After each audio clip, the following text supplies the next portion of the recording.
Assalomu alaykum hammaga, Saynafix obunachilari. Sizlarga va'da qilganimizdek, bank manipulyatsiyasi va bozordagi mana shu Mr. Casino kitoblari deymizmi, videolarni o'zbek tilida talqin qilib, uni tushuntirib berishlikni xudo xolasa boshladik. Xo'p. Ko'pchilik Mr. Casinoni tekin o'sha videolarni olganlaridan so'ng hech qanaqangi tushuncha hosil qilmagan. Sababi o'tda shunchaki ingliz tilida ko'rsatib ketilgan, aynan nimalarni tanlayotgani, qanday qilayotganligini shunchaki ko'rsatib ketgan. Asosiy bozorda u insonni ham boshqa insonlar kabi bitta fikri bor, ya'ni professional traderlar kabi bitta fikri bor. Bozorni doim kunlik time framelardan boshlab, ya'ni zonalarni tanlab olish kerak. Kunni har doim emas, chunki kunlik time frame'da bitta ikkita tanlab qo'yilgan zonalar ancha muddatga yordam beradi. Xo'p. Bunda bizga nima yordam beradi? Bozorda aynan metka qilishimiz kerak bo'lgan joy, kelinglar mana bu bizda o'sha bozor bu yoqda yig'ilish qilib qolgan. Oldingi holatdan, mana bunday holatdan belgilab chiqishlarni aynan Mr. Casinoni holatlari bo'yicha olsak. Aynan bozorda mana bunday ko'zga tashlanuvchi zonalar olinishligi kerak va ularni tanalari bizga kerak bo'lmaydi. Nima uchun? Kunlik time frame'dagi mana bu qizil shamni tanlaganimiz savol berishinglar mumkin yoki tushunmagan bo'lishinglar mumkin o'sha videodan ham. Bu yerda bank manipulyatsiyasi bo'ladi. Ya'ni narx o'sib kelayotgan holatda mana bunday kontrolli sham tashiydi va narx yana hech qanaqa o'zgarishsiz yuqoriga o'sgan bo'lsa, o'sha zonamiz belgilab qo'yiladi. Ya'ni bank tomonidan bu yerda bitta chalg'itish va push qilingan narxda. Bu holatda o'ziga ham harakat berib chiqib ketgan. Bu bizga zona sifatida foyda beradi. Masalan, bu har xil o'yin sifatida bo'lsa ham bo'ladi, boshqa holat bo'lsa ham bo'ladi. Va bunaqa holatlarni etap bilan belgilab chiqiladi. Ya'ni birdaniga mana buni top tashlamaysiz. E'tibor beradigan bo'lsangiz, nima uchun bunisini olmadim? Chunki mana bunga nisbatan nuqtada ko'p tachlar bor. Aytishingiz mumkin, bu tarixdan ko'p marotaba urilganligini yo'q, o'rtoqlar, sizlar mana bu joyda urilgandan keyin ham buni belgilab olaverasizlar. Mana bu kun ham bor, bu kun ham bor sizlar uchun. Balkim kelajakda bu yana reaksiya olgan nuqta bo'lishligi mumkin mana. Bu nuqtalardan mana bu holatda ko'rishimiz mumkin. Kunlik time frame'da bunday tushib ketishlik kichkina pips emas. Xo'p, mana shunday zonalarni belgilab chiqishimizga to'g'ri keladi. Masalan, mana bu joyda ham ko'rishimiz mumkin narximizni holatini. Ya'ni bu bizga mana bu kun uchun yordamga tekkan bo'lishi mumkin. Ya'ni belgilab qo'ysak albatta. Bunaqa holatlardan buy versiyalarini ham topishimiz mumkin. Ya'ni buy versiyasini holatlarini ham hozir sizlarga ko'rsatib beraman. Ya'ni bu tushib kelayotgan bozordagi mana bu holatni ham olishimiz mumkin mana. Faqat tana qismini o'zini olinadi. Endi bu holat bizga sal noto'g'riroq, bu holat olmaganimiz ma'qul. Va shu etapda narxdan tanlab chiqilinadi zonalar. Yuqoridan, pastdan borini belgilaysiz, bo'lmasam yo'q. Belgilab chiqishlik natijasida masalan mana bu holatimizni ham olsak bo'ladi. Belgilab chiqishimiz natijasida biz 3-4 ta zona belgilaganimizdan keyin, 3-4 ta zona belgilaganimizdan keyin 4 soatlik time frame'ga o'tilinadi.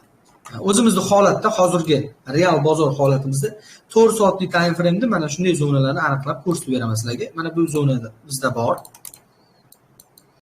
Va u o'zini juda ham kuchli oqlagan, ko'rishimiz mumkin. Bir necha marotaba sellga, bir necha marotaba buzib o'tgandan so'ng buyga holatlari berilgan.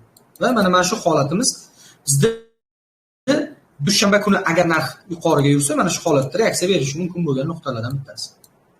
Ko'p nuqta topib tashlamayman. Ya'ni ko'zga tashlanadigan deganda bankni manipulyatsiyasi bo'lganligi bilinib turibdi. Ya'ni tushgan narx dalcha o'sgan bo'ldi. Order block deb olsak ham bo'ladi, breaker block deb olsak ham bo'ladi. Mana shu holatni mazmunini u inson ko'zda tutgan edi bu holatda. Xo'p, bizda yana holatlar bo'yicha. Endi bizga buy versiyasi kerak emas, pastroqda yo'q unaqa zona. Shuning uchun mana bu ham sell versiyamiz bor. Buy holati ancha muncha tushib ketdi o'sha narximiz. Mana bu joyda ham bor ekan. Buy uchun ko'rishimiz mumkin. Mana buy uchun versiyada juda kuchli reaksiya bergan. Endi bu noto'g'ri holat, chunki narx bundan keyin tushib ketishi kerak edi. Tushib ketmagan, soya qoldirgan. Zona sifatida belgilab qo'ydim. Va keyingi etap esa 1 soatlik time frame ga o'tishlik, ya'ni biz birinchi video haqida gaplashyapmiz. 1 soatlik time frame ga o'tishlik va bozordagi mana shu joyda narxni setup. Ya'ni narx mana shu joyda baribir burilishga tayyorlanishligi kerak.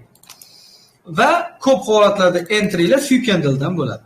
Ya'ni few candle'larni hosil bo'lishligidan olinadi. Misol uchun mana 15 ila 30 minutlikdami yoki 1 soatlikdami? 5 minutlikdan bo'lsa bo'ladi.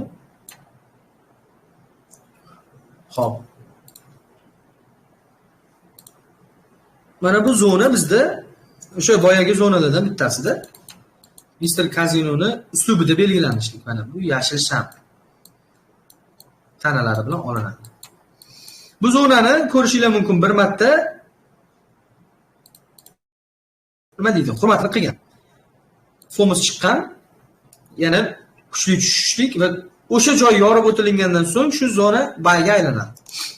Bayga aylangandan so'ng bizda bitta few candle kutishimiz kerak. Narximizda ko'rishimiz mumkin mana bu joyda likvidatsiya olyapti, ya'ni narx likvidlarni olgan va mana bu 50% bizda few candle'ni bilasizlar, bayga aloqador zona mana bu joy. Va shu zonadan reaksiya olyapti. Bu yoqda bizda sign entry'miz ham bor edi. Aynan o'zimiz shu zonadan buy kirganmiz. Haligacha turibdi bitta lotimiz. Buni hali guruhga ham tashlab ko'rsaman. Aynan mana bu shamni yopilishligidan mana shu joydan buy va stop lossimiz esa mana bu yerda bo'lardi. Endi bu holat bizni avtorskiy strategiyamiz o'sha Mr. Casinoni masalan narsasiga qo'shib ishlatsak bo'ladi. Ko'rishimiz mumkin. Общий hisobda olsak, masalan, endi bu noto'g'ri bo'ladi agar общий hisobda olsak, 1.35 yurgan 12 yo 20 pips stop lossga nisbatan 700 pips take profit bo'lyapti. Bu endi Sinefix'ni avtorskiy strategiyasi. Bu haqida bemalol adminlardan so'rab olsanglar bo'ladi. Demak, Mr. Casinoni qisqa qilib xulosa qiladigan bo'lsak, asosiy holatlari bizdagi narximizdagi o'sha qizil shamlar hosil qilinib, yana narx o'sib ketgan joyi xuddi order block desak ham bo'ladi. Mana bu holatlar yoki shamni o'zini ham qanaqa qismdan olinadi.